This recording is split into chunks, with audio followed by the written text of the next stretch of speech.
Today we are taking a look at this 2021 Golf GTI. If you are a regular subscriber of the channel, you'll know our first video we did a Golf R. So today I'm going to be doing a little comparison between this and that Golf R. If you're interested in this car at any point during this video and you're looking for one of these cars, this one that I'm sat in right now is available at LA Motors, but we're going to be taking a full in-depth look into this car and we're going to be taking it for a little drive as well.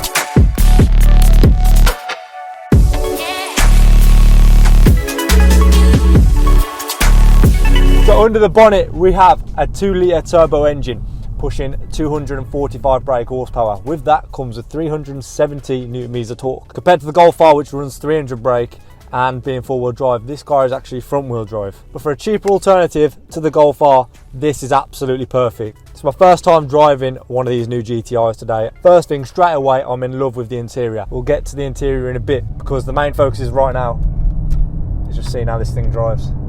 So we have a 7-speed DSG gearbox. As you know, these DSG gearboxes are very famous in these hot hatches, and not only that, they are super responsive.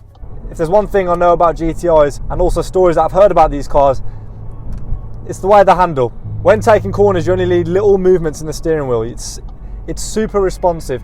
You turn the wheel, you know where it's going to go. It's a little pocket rocket, I must say. And you can tell straight away that this thing just wants to be thrown about around corners. Obviously, we're not going to be doing that because I am a very sensible guy.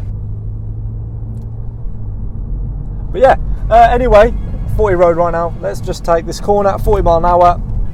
No worries whatsoever. Confidence in the corners. Beautiful turbo whistle with a beautiful sounding exhaust as well from those dual tips at the back. We're just about to join onto a 60 road now. First gear. Little bend as well. Manual shifting. The response is so impressive. And wow, I could have gone much quicker around that corner, but we're at the speed limit. The throttle response as well almost feels naturally aspirated. Within less than half a second, you got full boost and you're off. There's something about these GTIs that I love, man. These hot hatches, for the money, from the GTIs, the Golf Rs, for the money, I think these are one of the best all-round cars that you can go for. You've got comfort in these beautiful sports seats with the integrated headrest. You've got the luxury interior, you've got the climate control, you've got the beautiful trim, you've got the digital dash, loads of tech, really good handling, really good steering, responsive gearbox, plenty of power and torque, and a good looking car as well. The one thing about these cars that I really love, as I just mentioned, being all round, it ticks every single box for me. If you flick this tiny little gear selector down once, the car goes from drive to sport. What that does, it drops the gears, it holds the gears for longer, and you also get faster shifts. Give a little example now. So we've just put it into sport, kick down, drops to second, you're off. You got much more ferocious gear changes. I believe these cars can average around about 40 to the gallon, but I know when you're proper giving it some, that changes. Yes, it does drop to about, you can probably get as low as 18, but average is around about 20 to the gallon. So like I mentioned, there's a lot of tech in this car, so what I'm going to do now is just give you a quick brief of what it's like to be a driver of one of these cars. As you can see straight away, we've got this beautiful leather wrapped steering wheel, little GTI badge down here. You have all your multi-function settings on the steering wheel, from your cruise control, your speed limit assist, heated steering wheel as well, volume, change track, everything. Not only that, the light settings on the side here are also touchscreen as well. Everything is touchscreen in these new GTIs and Golf Rs. Even the interior lighting up here, that's also touchscreen. Moving on to the virtual cockpit, probably one of my favourite virtual cockpits out of any car. That's not even an exaggeration. You can actually change how you want the dials, so if you want, you can have no display, you can have your average speed, or the time on there, your acceleration, your G meter, and if you click this side, you can choose to have your consumption, power, how much power you're using. So for example, if I just put to power now, it's showing how much kilowatts we are doing. You can literally customize your own virtual cockpit. And the way this is laid out, it's almost like a little fighter jet. All of the functions are facing towards the driver, which is what I like a lot.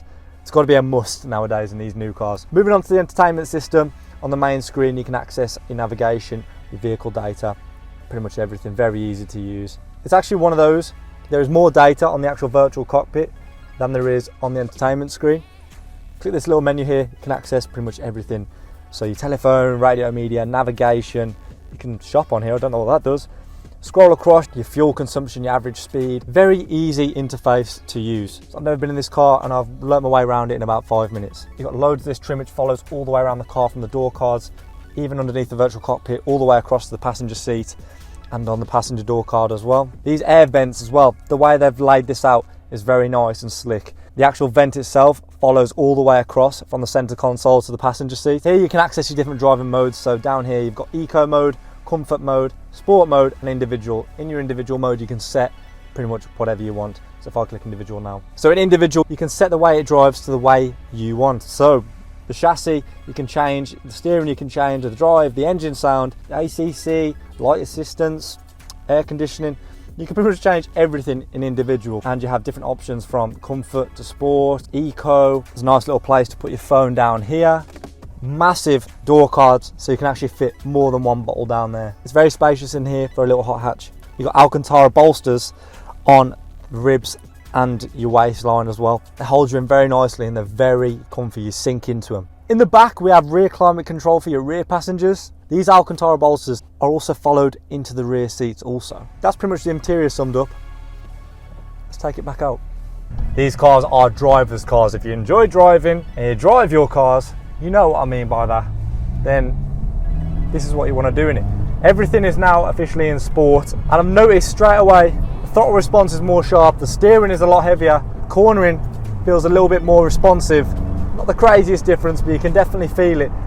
And also, the engine sound being in sport, you actually get those little burbles on the diesel. I don't know if you can hear them, they're ever so small, but they're there. Throttle response is a lot more sharp. What an absolute beast of a car. What an all-rounder.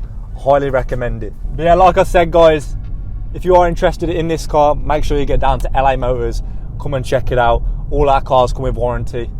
But yeah guys, if you enjoyed this video and want to see more reviews, leave a comment down below and let us know what you think of the new GTI range. And I hope you enjoyed this video. Smash the like, hit the subscribe button, turn notifications on, and I'll see you guys soon.